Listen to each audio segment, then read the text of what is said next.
était doux, l'Hervé. Hein. Il n'a jamais frappé ses sœurs, même pas ses frères. C'est rare hein, qu'ils se bagarrent. Mais j'ai dit, il ne voyait pas clair. J'ai dit, il ne voyait pas clair. Et moi, j'ai dit, c'est pas possible. Ça fait mal ça. Ça fait mal. Quand ils l'ont inculpé. On se demande où on va. Pourquoi ça nous arrive à nous? Du côté de la famille de Michel, la victime, on a aussi bien du mal à croire en la culpabilité du mari. C'est pas possible que leur gendre ait fait ça. C'est un garçon propre sur lui, qui dit rien, qui est toujours silencieux, puis qui d'un coup aurait donné 51 coups de couteau, des coups post-mortem, leur aurait explosé la tête. C'est vrai que ça jure. On pensait vraiment pas à ça. On le protégeait, on essayait de l'aider, parce qu'il a quand même perdu sa femme et tout. Je rentre dans un calvaire incroyable. Je vais aller jusqu'où comme ça? Franchement, ils veulent vraiment faire de moi ce que je ne suis pas. Mais le cauchemar ne fait que commencer, car un nouveau témoignage va venir accabler le mari de la victime.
Ça va?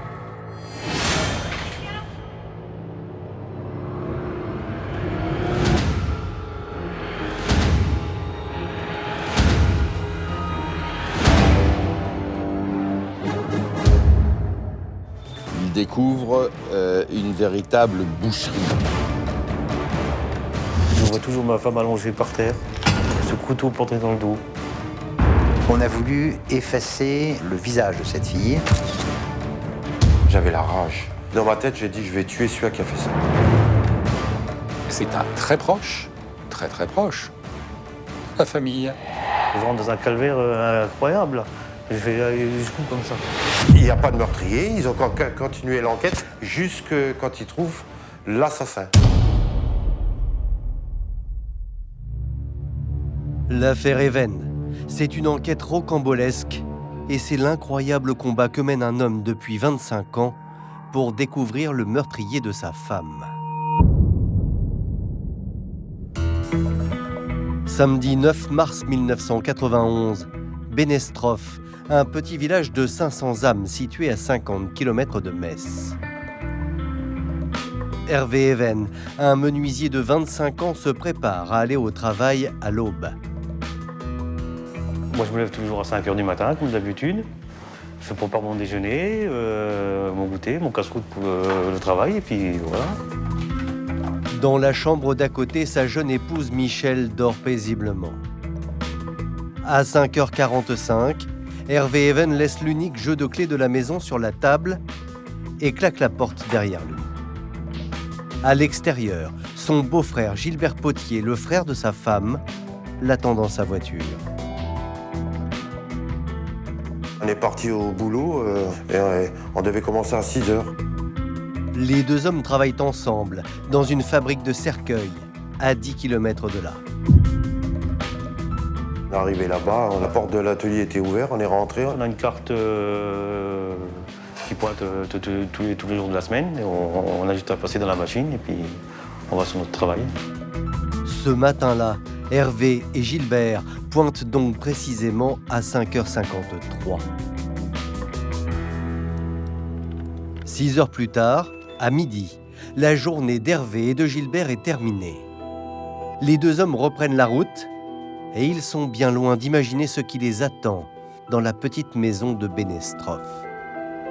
Je me gare devant la maison, en face de la porte. Bon, et je dis, bah voilà, bon week-end, ou je sais plus ce que je lui avais sorti. Hervé sort de la voiture. Je suis allé sonner à la porte d'entrée. Ça ne répondait pas. Étrange. D'habitude, à midi, c'est Michel qui ouvre la porte à son mari. Mais là, comme il n'a pas les clés, il est forcément obligé de sonner. Seulement, personne ne va répondre. Donc je me suis dirigé vers la fenêtre, j'ai vu qu'elle était entrouverte. Donc je l'ai poussée, j'ai escaladé la fenêtre et puis je suis rentré. J'étais en train de mettre la vitesse pour partir et d'un coup j'entends hurler, mais alors j'entends hurler Hervé et j'ai même pas eu le temps d'enlever la vitesse, j'ai calé quoi et je suis rentré. Dans la cuisine, les deux hommes découvrent une scène de violence insoutenable. Michel Even est allongé sur le sol, inanimé. Je vois toujours ma femme allongée par terre. C'est ma seule image que j'ai depuis ce jour-là. Dans une mare de sang, ce couteau planté dans le dos. En voyant le couteau dans le dos, ce coup j'étais très choqué et c'est pour ça que je me suis accroupi et j'ai soulevé sa tête. J'ai même pas vu Michel, la tête était remplie de sang, de filaments, c'était coagulé, quoi. Je comprenais pas.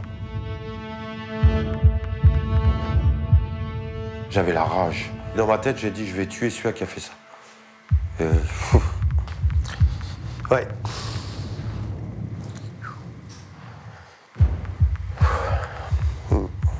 À ce moment-là, je ne savais plus où j'étais.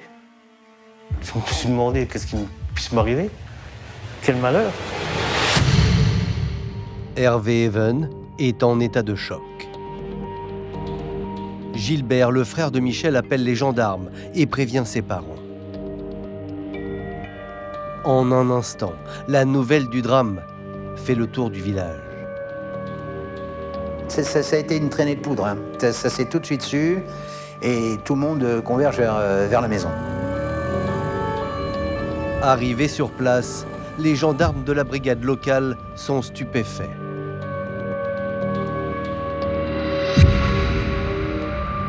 Ils découvrent une véritable boucherie. Le corps est à plat ventre et il entrave la porte d'entrée. Michel Even est encore en pyjama, elle est dans une mare de sang. Il y a un rondin de bois qui a servi à la massacrer à la tête, hein. Elle a le crâne, j'allais dire, enfoncé.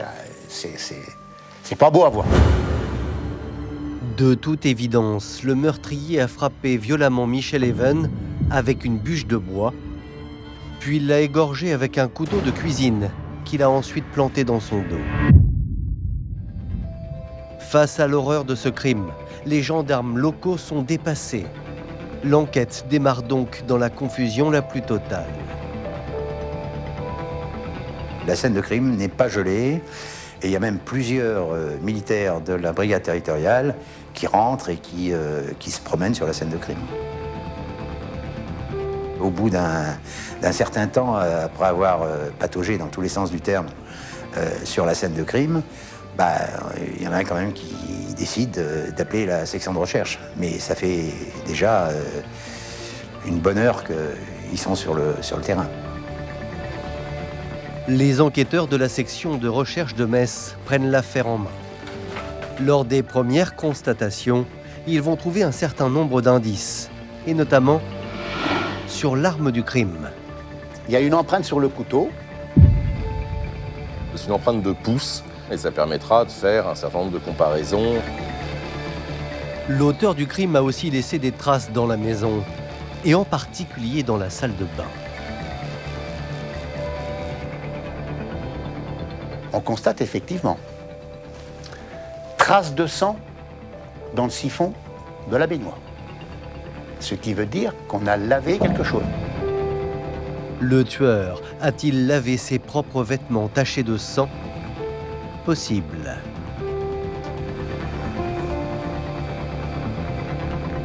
Sur le mur de façade, à l'aplomb de la fenêtre, il y a quelques petites gouttes de sang qui ont perlé, vous savez, un petit peu comme la cire sur une bougie qui fond. Visiblement, le meurtrier se serait enfui par la fenêtre de la cuisine. Mais pour les gendarmes, il ne s'agit pas d'un crime de rôdeur. Et cela pour une raison simple, aucune serrure de la maison n'a été forcée. Il n'y a aucune trace d'effraction. Je répète bien, ni dans les fenêtres, ni dans les portes, il n'y a rien. Rien n'a été fouillé. On imagine effectivement que ce ne soit pas le crime d'un rôdeur, d'un voleur, un cambriolage qui s'est mal passé. Une victime massacrée et aucune effraction. À l'issue de ces premières constatations, les gendarmes ont déjà une intime conviction. Le tueur connaissait forcément sa victime. Sur les lieux du drame, les principaux témoins, Gilbert, le frère de Michel, et Hervé, le mari, sont interrogés par les gendarmes. Ils ont commencé à poser des questions. Comment ça a pu se passer, où j'étais, ce qu'on a fait le matin, si on n'avait pas des soupçons sur quelqu'un, si on n'avait pas des trucs. Les deux beaux-frères disent la même chose. Il est passé me prendre, j'étais devant la maison, mon petit sac, mon casse-croûte. Je suis monté, on est allé faire nos heures, on est revenu, il était midi 10, je crois, le temps de revenir. Et puis, c'est là qu'on a ouvert la fenêtre. À la gendarmerie, l'audition des deux hommes se poursuit. Et ils nous ont interrogés encore, et puis ils nous ont déshabillés pour voir si on n'avait pas des traces suspectes ou des trucs. Et qu'est-ce qu'ils ont trouvé? Rien du tout. Dans le village, le meurtre barbare de Michel Even hante tous les esprits. Car la jeune femme de 25 ans était connue et appréciée de tous. Issue d'une famille modeste, Michel est la dernière d'une fratrie de 7 enfants. Et elle était très proche de son frère Gilbert, de 9 ans, son aîné. Michel, ouais, c'était la petite dernière et la plus gâtée. Parce que c'était la plus jeune. Elle s'éclatait bien.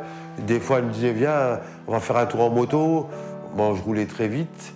Elle venait avec moi, elle était contente. Ouais, vas-y, roule plus vite, j'ai pas peur. Je l'adorais.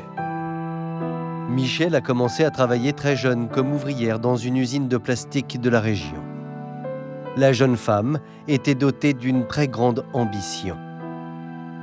Elle voulait arriver à quelque chose, à ramener plus d'argent possible à la maison pour arriver à montrer à mes parents qu'elle s'en sortait bien et qu'elle arriverait à quelque chose. C'est à 23 ans que Michel rencontre Hervé dans un petit café de Bénestrophe. Entre les deux jeunes gens, c'est le coup de foudre. C'est une fille qui était très charmante pour moi. On a sympathisé ensemble et puis on a pu arrêter de se voir. Et 1 an après leur rencontre, Hervé et Michel se marient. Je me souviens très bien. On avait invité tous ses collègues, tous mes collègues.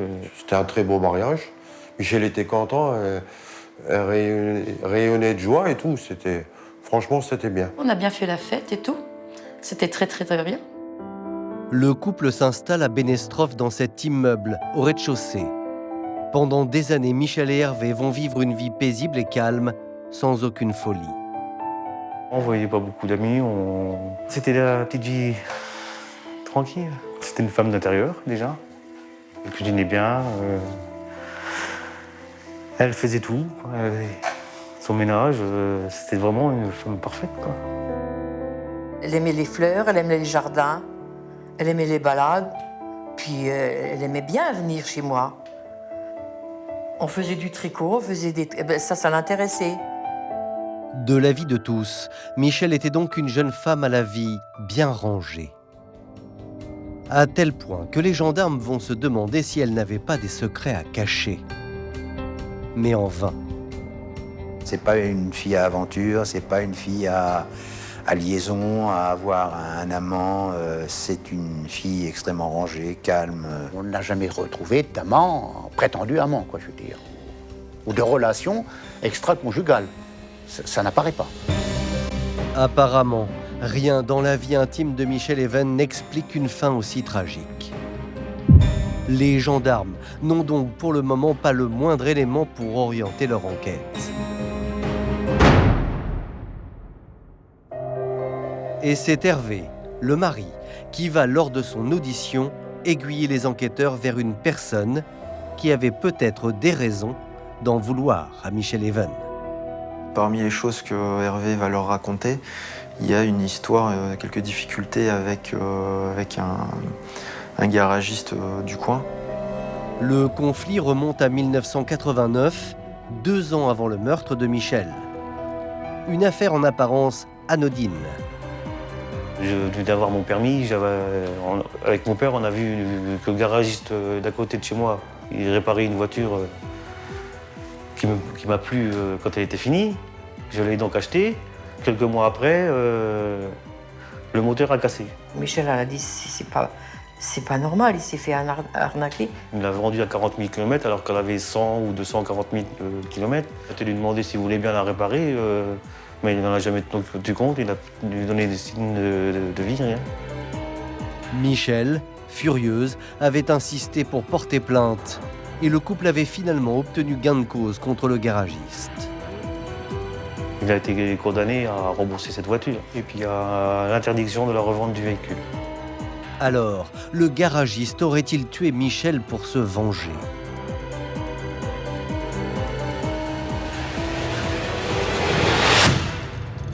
La piste semble crédible et le garagiste est immédiatement entendu.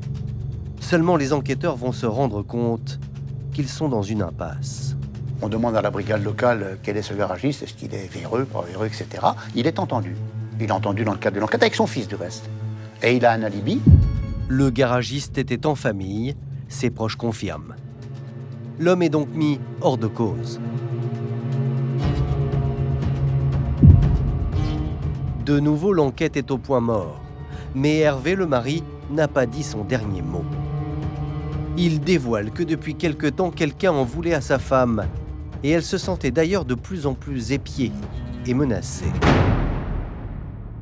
Preuve en est, par exemple, l'état dans lequel Michel va retrouver sa voiture, à plusieurs reprises. Un matin, on veut partir au travail.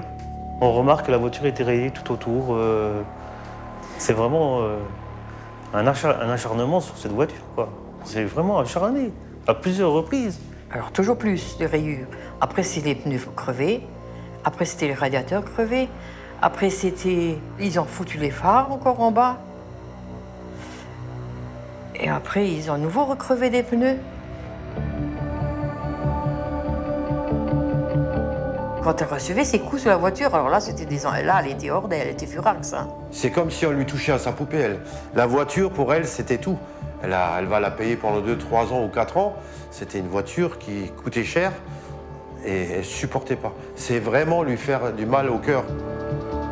Désemparés, Michel et son mari Hervé déposent plusieurs plaintes. À la gendarmerie, on dépose des plaintes et des plaintes qui ne servent à rien parce qu'il ne faut pas de recherche. Personne n'a enquêté, personne n'a rien fait, quoi. Et au fil des semaines, traumatisé par cette menace pressante, Michel aurait changé d'attitude. Elle l'a vécu comme une forme d'agression. Mais justement, je pense que cette forme d'agression ne pouvait que déboucher sur autre chose, c'est de se barricader encore plus, au sens matériel du terme. Hein. Il vivait vraiment sous une cloche, hein, dans une bulle. Hein. Elle fermait tout à clé. Elle avait peur. Elle avait peur. Elle avait peur qu'on s'en prenne à elle. Elle avait peur. Elle se méfiait. On était menacés. À peine 3 jours avant sa mort, les pneus de sa voiture sont de nouveau crevés. Ce sera l'ultime dégradation sur le véhicule. Alors, y a-t-il un lien entre ces actes de vandalisme et le meurtre? L'entourage de Michel en est convaincu. Pour moi, la personne qui a fait ça, elle savait très bien comment s'y prendre et elle savait exactement où on était. Il fallait nous connaître par cœur. Celui qui a fait ça à la voiture, c'est lui qui l'a tué. J'ai toujours dit ça. C'est la même personne. Il s'est acharné sur la voiture, il s'est acharné sur elle. Seulement, pour les enquêteurs, cette hypothèse est jugée peu crédible et sans fondement. Ils se sont dit, ça va nulle part. Du pneu crevé à des coups de couteau, il y a quand même un sacré fossé. D'autant qu'une nouvelle piste plus sérieuse va voir le jour, et cela grâce aux résultats de l'autopsie.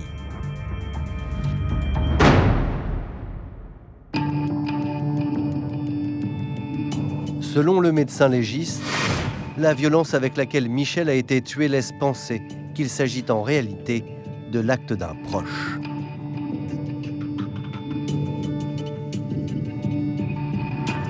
51 coups de couteau, un égorgement, des coups dans la tête de rondins, de bûches. Un acharnement pareil, c'est rare. Hein. On a voulu effacer l'image, la photo, le visage de cette fille, de le gommer. Là, on a vraiment le sentiment d'un acharnement, de quelqu'un qui en veut à la victime. Et donc, tout naturellement, lorsqu'on constate ça, on se dirige vers la piste du crime passionnel.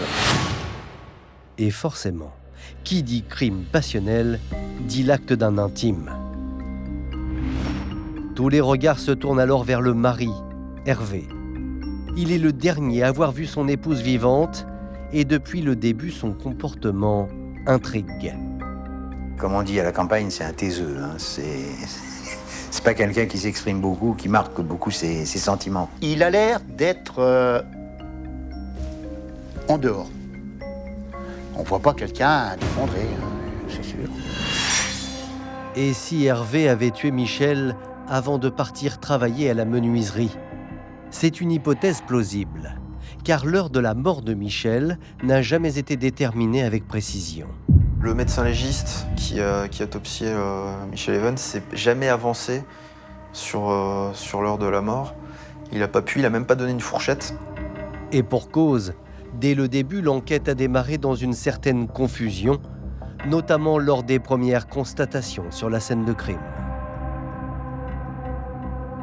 La magistrate du parquet de permanence oublie de faire appeler un médecin légiste. Et ça, c'est terrible parce que le médecin légiste est le seul qui aurait pu, par un examen très simple de prise de température et fixer de façon très précise l'heure de la mort. Dès lors, Michel aurait très bien pu être tué dans la nuit par son mari Hervé. Et contrairement à ce qu'il a déclaré, il aurait pu partir travailler une fois son crime commis. L'hypothèse séduit les gendarmes, d'autant que dans l'entourage amical du jeune couple, les langues commencent à se délier. Entre les jeunes mariés, tout n'était pas si rose. Michel était très autoritaire et cela agaçait Hervé. Elle est une maîtresse femme, c'est un petit bout de femme comme ça, mais qui mène sa barque. Qui à l'évidence porte le pantalon dans le couple. Dès qu'il voulait aller à la pêche, elle lui donnait des corvées à faire. Il prenait ça pour des corvées. Et ça revenait, c'était trop répétitif et ça commençait à l'agacer. D'après certains proches, ces tensions se soldaient par de violentes disputes, comme celle qui aurait éclaté seulement 4 jours avant le drame. Gilbert, le frère de Michel, en a même été le témoin. Je rentre à l'intérieur, je regarde la télé, je dis qu'est-ce qui se passe là? Il y a du verre par terre et tout. Elle m'explique que Hervé, elle avait dit à Hervé d'aller bêcher le jardin. Hervé, elle a dit moi je regarde mon foot, je m'en fous de ton jardin. Elle a éteint la télé, il a explosé la télécommande dans la télé. Et sur ceci, Hervé est parti. C'est arrivé. C'était pas vraiment une dispute, c'est arrivé une fois. Hervé, le mari, devient le suspect numéro 1 et à partir de cet instant, tout va se retourner contre lui.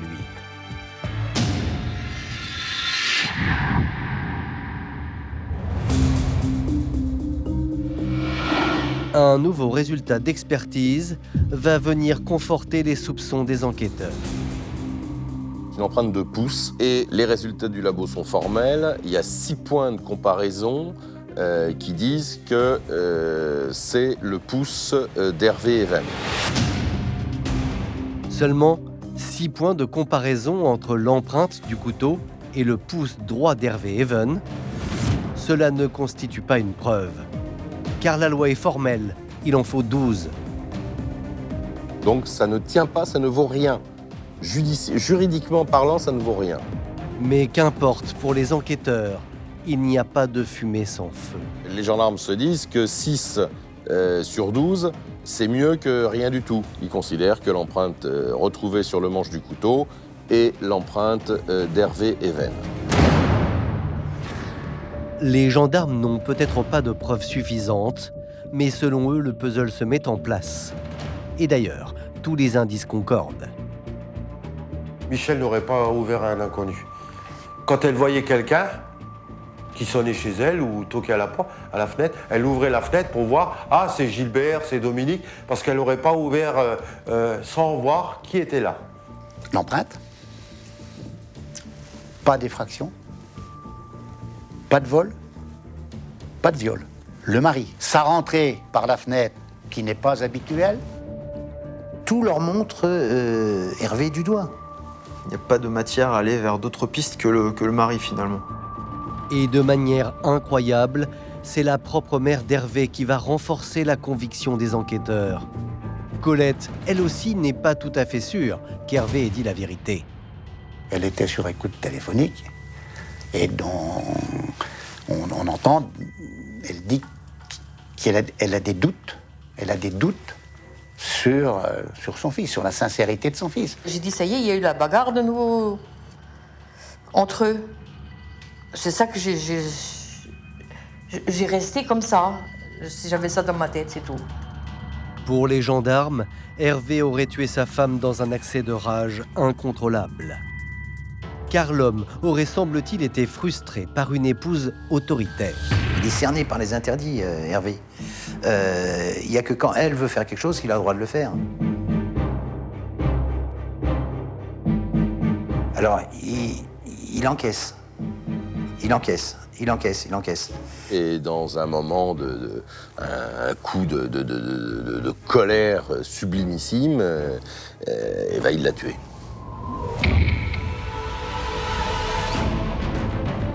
Le 19 mars 1991, 10 jours après le meurtre de Michel, Hervé Even est placé en garde à vue à la gendarmerie de Metz. Les interrogatoires commencent et Hervé nie tout en bloc. Pour eux, ils se sont mis dans la tête que c'est moi. Et voilà. Ils veulent avoir raison. C'est tout. Puis il se défend simplement en disant c'est pas moi, en plus j'étais au travail. J'ai découvert ma femme à midi quand je suis revenu. Et point barre, quoi. Les heures passent. Hervé Even campe sur ses positions. Il est capable de nier des évidences, ou alors c'est le mutisme le plus total. Voilà. On l'interroge, on lui montre des tas de choses, il élude les questions, ou alors il répond pas. Voilà. Il me disait même, dis que c'est toi, tu prendras 5 ans parce que tu diras que c'est toi. Tu prendras 5 ans et pas plus. Mais si tu t'avoues pas, tu prendras tes 20 ans ou 40 ans. Qu'est-ce que c'est ce bordel? Je vais quand même pas avouer un crime que je n'ai pas commis quand même. Mais je tiendrai tête jusqu'au bout. Malgré ses démentis et le manque de preuves, Hervé Even est déféré devant la juge d'instruction à l'issue de sa garde à vue. La nouvelle fait la une des journaux de la région. Bonjour à tous, et on commence avec un rebondissement dans le crime de Benestrophe en Moselle. Après une garde à vue de 48 heures, Hervé Even a été inculpé ce matin d'assassinat sur sa femme. L'homme est placé en détention provisoire à la prison de Metz. Les parents d'Hervé sont atterrés. Il était doux, l'Hervé. Hein.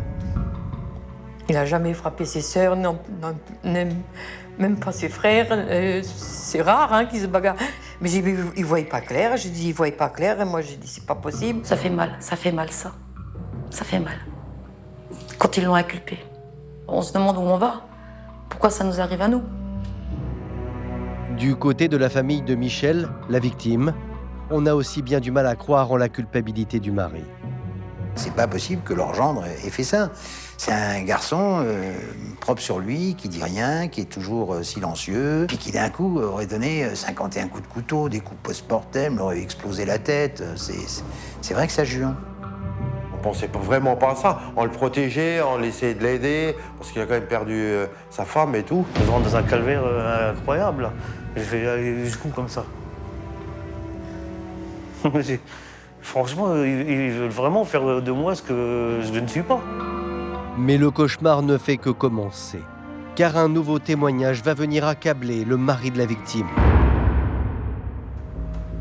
Ce nouveau témoin qui se présente à la gendarmerie s'appelle Gertrude Kremer. Elle a 67 ans. Gertrude Kremer, en fait, c'est la voisine du couple Even, la voisine du dessus. C'est quelqu'un sans histoire, qui ne veut pas d'histoire et qui veut sa tranquillité. Ce que Gertrude Kremer va révéler aux enquêteurs est tout simplement incroyable. La nuit du meurtre, elle se couche vraisemblablement de bonne heure, comme toutes les personnes assez âgées. Elle entend, dans la nuit, elle entend un très gros bruit qu'on va essayer de lui faire détailler, en disant comme un tas de bois qui tombe.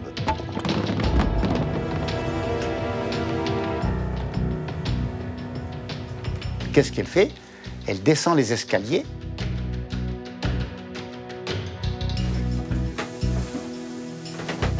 Elle me demande si tout va bien, qu'est-ce qui se passe. Et là, une voix masculine lui répond « Tout va bien, Madame Kremer. Vous pouvez retourner vous coucher. » Et cette voix d'homme, Gertrude Kremer, est catégorique, c'est la voix d'Hervé Even. Qui lui dit non, non, c'est rien, il n'y a pas de problème. Elle remonte. Point mort après, plus rien. Plus rien entendu. Pas bouger les meubles, pas... rien. Non seulement Gertrude Kremer aurait donc entendu Michel se faire assassiner, mais elle est catégorique. C'est bien la voix d'Hervé qui lui a répondu à travers la porte. C'est le témoignage qui manquait aux gendarmes pour bétonner leur dossier. Évidemment, les gendarmes se jettent sur ce témoignage providentiel. Mais dans la précipitation, ils omettent un détail qui pourrait bien tout changer. Car lors de sa déclaration, Gertrude Kremer va révéler aux enquêteurs un nouvel élément crucial qui peut cette fois innocenter totalement Hervé Even. Madame Kremer va indiquer aux gendarmes que lorsqu'elle entend ce bruit et qu'elle va descendre, elle se souvient très bien d'avoir regardé son réveil. C'est un réveil avec deux aiguilles. Une petite aiguille pour les heures et une grande aiguille pour les minutes. Et elle dit, il est 6h05. Quand elle est réveillée par ces bruits sourds, Gertrude Kremer dit qu'il est 6h05 du matin. À 6h05, Hervé Even est à l'usine puisqu'on sait qu'il a pointé à 5h53. S'il est 6h05, quand le tas de bûches fait cet énorme bruit, ça ne peut pas être Hervé Even. Hervé Even est a priori lavé de tout soupçon. Mais les enquêteurs restent convaincus de tenir leur coupable. Pour eux, le mari a pu s'éclipser juste après avoir pointé à l'usine à 5h53, puis il serait allé tuer sa femme et serait discrètement revenu travailler. Ils vont faire des essais, donc avec des véhicules de même cylindrée, dans des conditions de climatiques et de visibilité équivalentes, etc. Et dans les conditions optimales pour aller le plus vite possible en prenant tous les risques, il coupe la circulation des deux côtés, et puis il y a un Fangio de la gendarmerie qui essaie de faire un chrono. Et dans tous les cas de figure, on n'arrive pas à destination en temps utile, loin s'en faut. Hervé Even n'a matériellement pas eu le temps de revenir chez lui avant 6h05, heure à laquelle la voisine entend le bruit qui l'a fait se lever. Qu'à cela ne tienne, pour les enquêteurs, c'est donc la voisine, Madame Kremer, qui s'est sans doute trompée d'heure. Ils imaginent que Gertrude Kremer, qui pouvait prendre effectivement quelques médicaments des fois pour bien dormir, s'était trompée d'heure et avait confondu la petite et la grande aiguille à son horloge. Dans un cas, il est minuit et demi, dans un cas, il est 6h05. S'il est 6h05, il est impossible que ce soit Even. S'il est minuit et demi, c'est complètement différent. Dans ce cas-là, toutes les pièces du puzzle étaient assemblées et désigner Hervé Even comme le coupable. Hervé Even estime qu'il est victime d'un incroyable acharnement des enquêteurs pour faire de lui le coupable. Du fond de sa prison, il clame son innocence. Mais de son côté, Gertrude Kremer, la voisine, persiste et signe. Elle s'arc-boute et elle ne lâchera pas un pouce de terrain. Il était 6h05. Fort de ce témoignage, l'avocat d'Hervé Even dépose immédiatement une demande de remise en liberté. Car selon lui, l'accusation contre son client est sans fondement. L'horaire, il était à son travail, il ne pouvait pas revenir. Il n'y a mais pas le moindre bribe d'indice à charge, seulement l'idée peut-être d'un crime passionnel. Et pour les gendarmes, le crime passionnel égale le mari. Mais la demande est rejetée par la juge d'instruction. Hervé Even reste en prison, désespéré. Je me suis dit, je suis perdu, je vais y rester. Je vais pourrir là-dedans. 1 mois après le meurtre de sa femme, Hervé Even est toujours en prison et rien ni personne ne semble être en mesure de l'en faire sortir. Du moins, jusqu'à ce qu'un nouveau magistrat prenne l'affaire en main. C'est Gilbert Hill, alors avocat général à Metz, qui va se plonger dans le dossier et il va tomber des nues. Je me suis aperçu qu'il y avait quand même des lacunes graves qui ne permettaient pas de se faire une religion dans un sens ou dans un autre. On est dans le conditionnel le plus parfait. C'est-à-dire qu'on part de thèses les plus hypothétiques et on attente à la liberté d'une personne qui a un casier judiciaire vierge pour le seul prétexte qu'il est le mari et que c'est un crime passionnel. Qu'a-t-on pour condamner un homme, si ce n'est au terme d'un raisonnement en disant ça ne peut être que lui? Ça ne suffit pas. Et j'espère que ça ne suffira jamais. Gilbert Hill va alors pointer les nombreuses lacunes qui ont émaillé l'enquête et il va requérir la libération d'Hervé Even. La justice, c'est quand même pas une loterie. Si les éléments fondamentaux qui permettent d'incriminer quelqu'un ne sont pas au rendez-vous, eh bien, il faut en tirer les conséquences. C'est à l'accusation de rapporter la preuve, eh bien, j'étais pas en mesure de le faire. Donc, à partir de ce moment-là, il faut être logique. On n'est pas là pour couvrir n'importe quel travail insuffisant. Le 18 avril 1991, après un mois passé en détention, Hervé Even est libéré. Je commençais à reprendre espoir. Pour sa famille, soulagée, les retrouvailles ont tout de même un goût amer. Quand il est sorti, ça m'a choquée parce qu'il avait vachement maigri. Son visage, il était plus pareil. Il était plus joyeux comme avant, ça se voyait. Pour la famille de Michel, la victime, c'est l'incompréhension. Ils ne comprennent plus parce que ceux-là même qui leur ont fait comprendre que ça pouvait être qu'Hervé le remettent dehors, alors ils ne comprennent plus. J'étais carrément à plat, quoi. Ça m'a choqué. Ça s'est dégradé à partir du moment que j'étais vraiment inculpé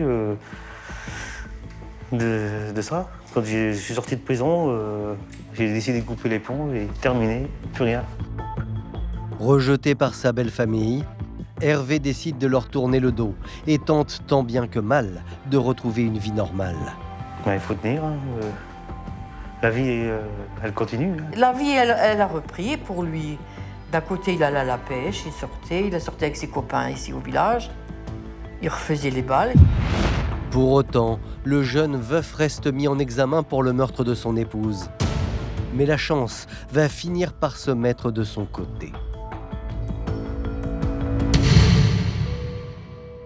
La juge d'instruction en charge de l'affaire organise une reconstitution. Un test vocal en présence de l'unique témoin, Madame Kremer. Souvenez-vous, elle dit avoir entendu Hervé Even à travers la porte la nuit du meurtre.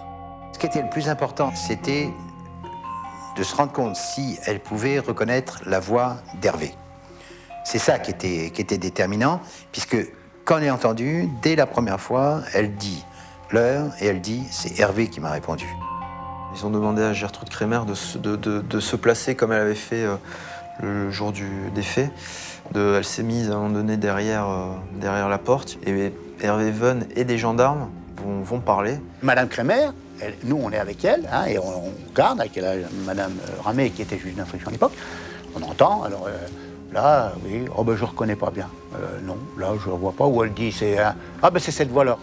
Et elle va reconnaître une voix, mais ce ne sera pas celle d'Hervé Even, ce sera celle d'un gendarme. Le témoignage de Gertrude Kremer s'effondre. Ce n'était peut-être pas le mari qui était derrière la porte ce matin-là. Tout le monde était sûr qu'on arriverait au non-lieu, faute de preuves. Seulement dans cette affaire rien ne va se passer comme prévu.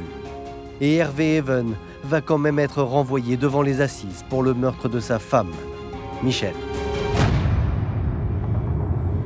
Car à l'issue de l'instruction, voici pour les magistrats et les enquêteurs ce qui se serait passé dans la nuit du 8 au 9 mars 1991, à Benestrophe. Le scénario, il est simple. Des disputes auparavant, une dispute qui dégénère. Alors là, c'est peut-être un geste, peut-être quelque chose de futile, mais ça explose. Il attrape une bûche, la fracasse à plusieurs reprises sur le crâne de sa pauvre femme.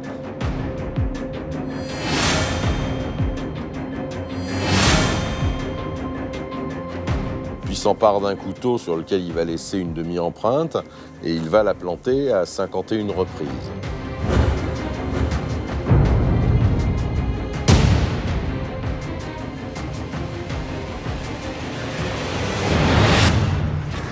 Ensuite, Hervé Even aurait disposé quelques gouttes de sang sur la façade de la maison pour faire croire à la fuite du tueur par la fenêtre de la cuisine. Et puis il prend le temps de se laver, de prendre sa douche, de peut-être se reposer, ensuite de prendre son petit déjeuner. Et Hervé Even serait donc, après ça, parti au travail comme si de rien n'était. Il serait revenu à la maison avec Gilbert, son beau-frère, et aurait donc aurait mimé la découverte de la scène.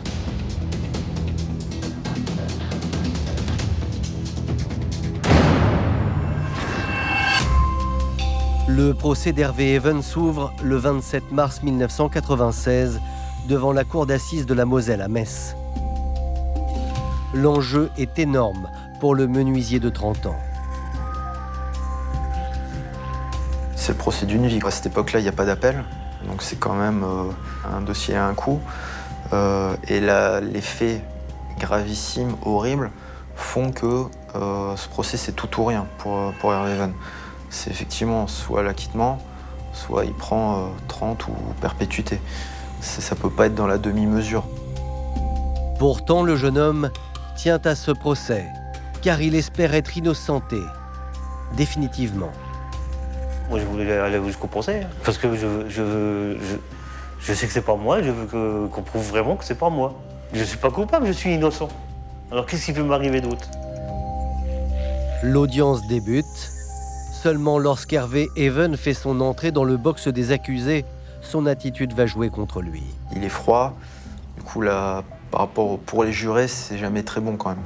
Voilà, les jurés, ils sont quand même attachés, ils font attention à ça, donc il fait pas passer grand-chose. Tout le monde n'aime pas passer par là, mais bon, on est obligé. Malgré le comportement détaché de son client, l'avocat d'Hervé Even va tout tenter pour convaincre les jurés de son innocence. Il insiste par exemple sur les failles de l'enquête, l'absence de légiste et l'impossibilité de dater scientifiquement la mort. Il se bat également sur l'alibi et sur le mobile. Il n'y a pas de mobile, il n'y a pas de raison objective, même si peut-être qu'ils ne s'entendaient pas tous les jours merveilleusement bien. C'est alors que Gertrude Kremer, le témoin clé de cette affaire, est appelée à la barre. Et son témoignage va faire basculer le procès. Elle est dit que c'est pas Even puisqu'elle est sûre de l'heure. Elle redit avec force, elle a même cette expression « Je sais très bien que vous voudriez me faire dire qu'il était minuit et demi. Non, non, non, il était 6h05. » Pour la défense, c'est du pain béni, quoi. Voilà. Et elle est là, elle est fidèle à ce qu'elle a dit depuis le départ. Elle n'en démord pas. C'est sûr que son témoignage est très important. C'est le seul témoignage qui est important dans cette enquête. Qui prouve que c'est pas moi. Un témoignage décisif qui va marquer les esprits. Tant et si bien que l'avocat général va faire un réquisitoire pour le moins inhabituel. L'avocat général lui-même nous dit qu'il n'a jamais vu plus coupable que mon client, mais ne peut pas le démontrer. Et finalement, il requiert pas de peine, en disant qu'il est coupable. Il ne requiert aucune peine en laissant jurés et magistrats se dépatouiller avec ça. Le 30 mars 1996, après 2 heures de délibéré, les jurés rendent leur verdict. Hervé Even est acquitté du meurtre de Michel, au bénéfice du doute. C'est un soulagement. Un grand soulagement. Pour les proches de Michel, la victime, c'est le choc. Ils prennent une cathédrale sur les épaules. Ils sont écrasés. Et puis, 20-30 secondes après, il y a un moment de colère. Ce qui m'a choqué, c'est qu'ils ont tous applaudi. Mais il y a quand même Michel qui est morte. Pourquoi applaudir? Bon, ils ont gagné le procès. Mais c'est un procès avec du sang. La colère des parties civiles est d'autant plus forte que le crime de Michel reste impuni.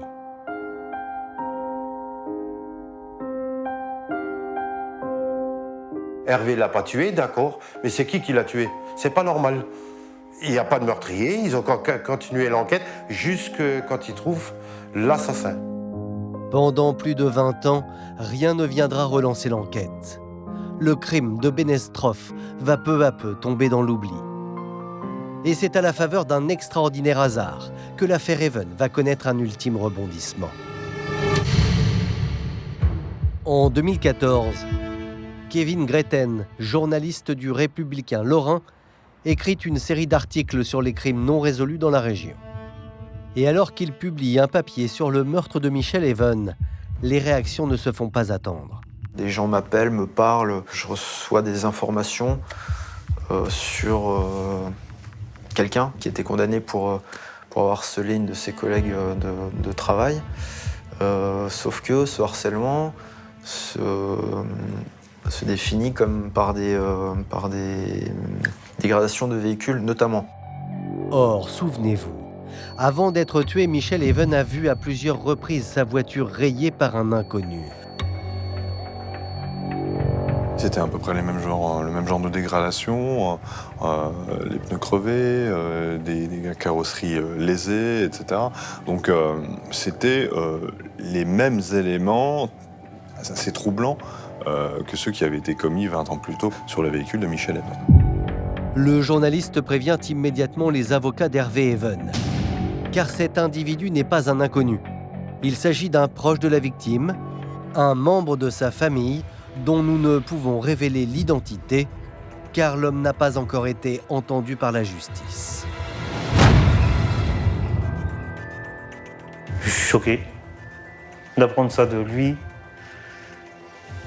C'est vraiment étonnant. C'est une personne qui inspire la crainte. Lorsqu'il est conduit, il se montre insistant, voire menaçant, et il a des comportements qui peuvent parfois troubler, notamment les jeunes femmes. Alors, ce proche de Michel peut-il être l'auteur des dégradations sur sa voiture? Est-il lié à son meurtre? La mère d'Hervé Even aurait reçu à ce sujet les confidences de sa belle-fille Michel, peu de temps avant sa mort. Elle m'a dit qu'il aurait essayé de draguer, quoi. Comme on vous disait maintenant, draguer. Il a dragué, quoi. Elle ne veut pas aller chez sa sœur parce que l'autre l'embêtait tout le temps. Là, elle m'a dit ça comme ça. Il m'embête tout le temps quand je suis là-bas. Ben là, aujourd'hui, on se dit pourquoi elle n'aurait pas ouvert à un de ses proches, par exemple. Ce qui expliquerait le meurtre sans effraction. La piste semble tellement crédible que dans la famille de Michel et celle d'Hervé, elle fait l'effet d'une bombe. Bah, on a dit, oh, si c'est lui, elle m'a dit non. Moi, je suis tombée sur le cul, quoi, le jour que j'ai appris ça. La personne là, j'ai jamais soupçonné du meurtre de Michel. Et peut-être si c'est lui, il nous aura caché beaucoup de choses. À nous, tous, il nous a tous trompés. En 2015, 24 ans après la mort de Michel, Hervé Even porte plainte contre X pour homicide volontaire. Une plainte à laquelle le nouveau procureur de la République de Metz décide d'accorder du crédit. Une enquête préliminaire est donc ouverte. Cette enquête, dans mon esprit, est une enquête plutôt de faisabilité, pour savoir si l'élément nouveau apporté est pertinent et si on a les moyens techniques et humains d'aller au-delà de ce qui avait été fait dans le cadre de l'enquête initiale suivie d'une information judiciaire. Je reprends espoir, l'enquête va repartir. On espère toujours savoir la vérité. Il faut la chercher, la chercher. Et il y a des gens qui m'aident aujourd'hui et qui vont m'aider.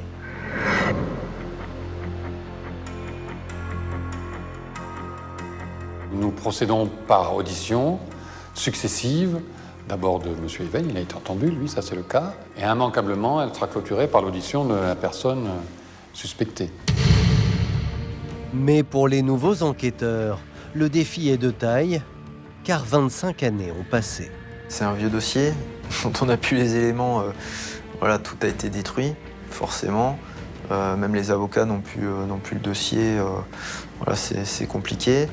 L'érosion des témoignages, Gertrude Kremer n'est plus là, par exemple.